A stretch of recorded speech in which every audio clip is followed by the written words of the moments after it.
Look at your lawn right now. Somewhere out there is a dandelion you've been ignoring, a patch of clover creeping along the edge of the driveway, maybe a stretch of plantain you gave up on last summer. You've probably already tried something, pulling them by hand, a bottle of spray from the hardware store that worked on some of them and left brown scorch marks next to others. Maybe you've just started mowing around the worst patches and telling yourself you'll deal with it eventually. Here's what almost nobody tells you while you're standing there frustrated.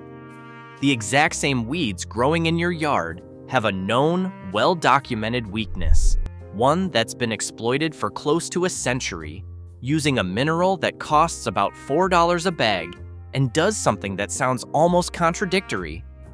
Kills the weed, it feeds the grass.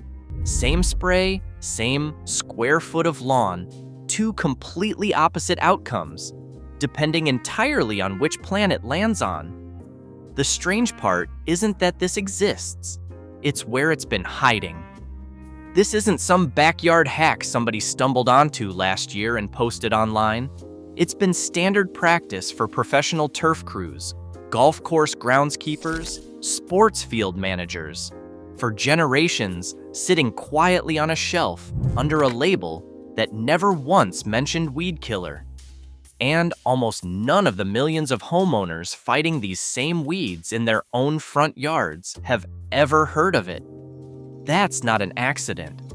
It's the result of an industry that figured out, decades ago, that a nearly free solution to lawn weeds was bad for business and quietly let it stay a professional secret while selling the public something slower, more expensive, and far more profitable. This is the story of that secret. What it is, why it works, why it ended up on golf courses instead of front yards, and what happened when I finally tried it on the worst patch of clover I have ever dealt with in my own lawn. Let's start with a question that sounds simple, but actually isn't. Why is killing a weed without killing the grass around it considered hard? Because killing plants on its own is trivial. Pour boiling water on a dandelion and it's dead by morning. Douse it in salt and it's finished. Straight vinegar will cook a weed down to a wilted brown husk within a day. If the goal were simply death, humans solved that problem thousands of years ago with things sitting in every kitchen cabinet. The actual problem, the one that has generated an entire retail industry, is selectivity. Killing the dandelion while the grass 3 inches away keeps growing untouched. That distinction, being able to walk across your whole lawn and eliminate only the plants you don't want, is what people are really paying for when they buy a $40 bottle of weed killer. And for most of the 20th century, there were really only two ways to get it. One was manual labor. Spot treating each individual weed with a small sprayer or a paintbrush, which works, but turns lawn care into an afternoon-long hunt across your own property. The other was synthetic chemistry, compounds like 2004D, engineered specifically to disrupt the growth hormones of broadleaf plants while leaving grasses alone. These products genuinely work, and they built the modern lawn care industry. But they're expensive, they require careful handling, and an entire economy of subscriptions, seasonal programs, and recurring branded purchases grew up around keeping homeowners dependent on them. What almost nobody outside professional turf management realized was that a third method had existed the entire time, sitting quietly under a completely different label, doing the same job for a fraction of the price using nothing more exotic than a naturally occurring mineral. That mineral is iron. Specifically, ferrous sulfate, sometimes labeled iron sulfate, sometimes iron 2 sulfate, and on most garden center shelves, sold not as a weed killer at all, but as lawn iron or moss killer, tucked into a section most homeowners walk straight past. Nobody can point to a single moment when someone discovered this. There is no patent, no inventor, No origin story with a name attached to it, which is unusual for something this effective. The closest thing to a paper trail runs through early 20th century agricultural bulletins, where researchers studying iron deficiency in crops noticed, almost as a footnote, that broadleaf plants sprayed with iron solutions at higher concentrations didn't just fail to green up, they died outright, while the cereal grasses in the same test plots kept growing normally. That observation sat quietly in agricultural literature for decades, mostly ignored, until turf managers on golf courses, who were already spraying iron onto putting greens to deepen their color for tournament play, started noticing the same side effect out on the fairways and in the rough. The weeds were dying. The grass wasn't. And unlike a university researcher publishing a paper, a groundskeeper with a shrinking weed problem, and a green that looked better every week had no reason to tell anyone outside his own crew. It became routine maintenance on golf courses, sports fields, and municipal parks long before it ever reached a homeowner's garage, simply because the people using it had no reason to advertise it. That's really the whole explanation for why this stayed obscure. It wasn't secret because it was complicated or dangerous. It was secret because it worked quietly inside an industry that had no reason to publicize it. While a completely separate consumer industry was busy building itself around synthetic alternatives that were easier to patent, brand, and sell at scale. Here's the biology behind why this works, and it's genuinely one of the more elegant mechanisms in all of lawn care chemistry. When ferrous sulfate is dissolved in water and sprayed across a lawn, it lands on two categories of plant that process iron in almost opposite ways. Broadleaf weeds, dandelion, clover, plantain, chickweed, ground ivy, have wide, flat leaves oriented nearly parallel to the ground. That shape evolved to maximize sunlight capture, but it has an unintended consequence. It also maximizes how much of any liquid spray lands directly on the leaf surface and gets absorbed. When a concentrated iron solution hits that much surface area, the plant takes in far more iron than its cells can safely process. Within a day, sometimes two, the tissue breaks down from the inside, the leaf edges blacken, and the plant collapses. Grass, meanwhile, is a monocot. Its blades are narrow and upright, angled toward the sky rather than flat against the ground, which means a fraction of any given spray actually lands on and sticks to the blade compared to what a broadleaf plant catches. The grass absorbs iron too, just far less of it, and that smaller dose isn't toxic. It's beneficial. Iron sits at the center of the biochemical pathway that builds chlorophyll, the pigment responsible for the color green and the machinery behind photosynthesis. So while a weed 2 feet away is dying from iron overload, the grass is quietly using its much smaller dose as a nutrient, and the visible result is grass that comes out the other side darker and thicker than it went in. It's worth sitting with how strange this actually is, because it's not something a chemist engineered in a lab specifically to sell. Nobody designed dandelions to be vulnerable to iron and grass to benefit from it. That's simply an accident of plant anatomy, the geometry of a flat leaf versus a narrow blade, that turf professionals stumbled onto generations ago and quietly kept using because it worked and it was cheap. Which brings us back to the obvious question. If it's this effective and this inexpensive, why does the average homeowner have no idea it exists? The honest answer is economics, not effectiveness. A $5 bag of ferrous sulfate treats an entire lawn 3 times over across a whole season. There is no meaningful profit margin in that for a retailer or a lawn care company, and there is certainly no room in it for a recurring subscription.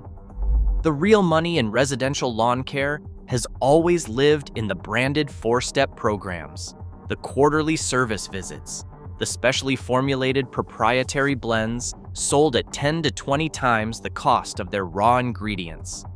A product that costs pennies per application and only needs to be bought once or twice a year does not fit that business model, so it never got the marketing budget, the shelf placement, or the advertising campaigns that the synthetic alternatives did.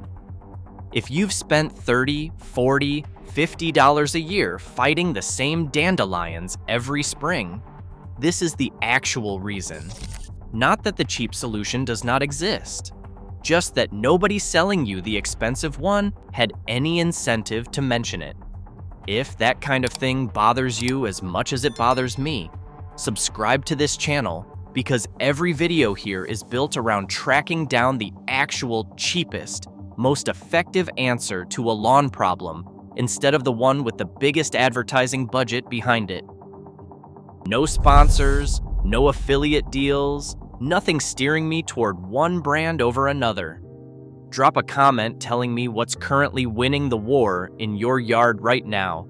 Dandelions, clover, crabgrass, whatever it is, because it shapes what I dig into next. Now, understanding why ferrous sulfate works is one thing. Understanding its limits is just as important, because part of why this stayed a professional secret for so long is that it isn't a universal fix, and professionals understood exactly where its edges were. Ferrous sulfate is devastating. Against broadleaf weeds specifically, the entire category defined by wide, flat leaves, dandelion, clover, plantain, chickweed, henbit, ground ivy, creeping Charlie, daisy. Against grassy weeds, though, crabgrass, quackgrass, goosegrass, annual bluegrass, it does almost nothing, because those plants share the same narrow-bladed anatomy as the turf grass around them. The iron simply can't distinguish between the weed and the lawn when both are built the same way. This is precisely the boundary that separates ferrous sulfate from a true broad-spectrum herbicide, and it's a large part of why it never threatened the market for pre-emergent products, which target an entirely different category of weed through an entirely different mechanism. It has one additional effect that surprises almost everyone the first time they hear it. Moss is extraordinarily sensitive to iron, far more so than either grass or broadleaf weeds, and a single treatment will turn a shaded, mossy patch black within hours. Turf professionals have used this as an unofficial moss control method for just as long as they've used it for weeds, almost as a side benefit of a product they were already reaching for. There are real risks worth understanding too, not because they're dramatic, but because they explain why this stayed a specialist tool rather than something sold with big, colorful, warning-free packaging to the general public. Iron oxidizes on contact with concrete, siding, and fabric, leaving a rust-colored stain that's genuinely difficult to remove once it sets, which is part of why professional applicators are trained to keep spray contained precisely to turf and away from hardscaping. It can cause mild temporary irritation on wet paws or bare feet before it dries, which is why golf courses and parks typically restrict access to treated areas for a couple of hours after application. And because iron gradually acidifies soil with repeated use, professionals track pH and application frequency carefully, something a homeowner would need to replicate with a basic soil test rather than guessing. None of that makes it dangerous. It makes it a tool that requires a small amount of understanding before you use it, the same way any effective tool does, which is a very different profile from the marketing-friendly, foolproof story that gets told about the synthetic alternatives that replaced it in most people's minds. There's a reason the synthetic products won the consumer market despite costing so much more, and it isn't that they work better, it's that they were designed from the start to be idiot-proof for a mass audience. Measured caps, pre-mixed formulas, instructions that assume the buyer knows nothing about plant biology and doesn't want to. Ferrous sulfate never got that treatment.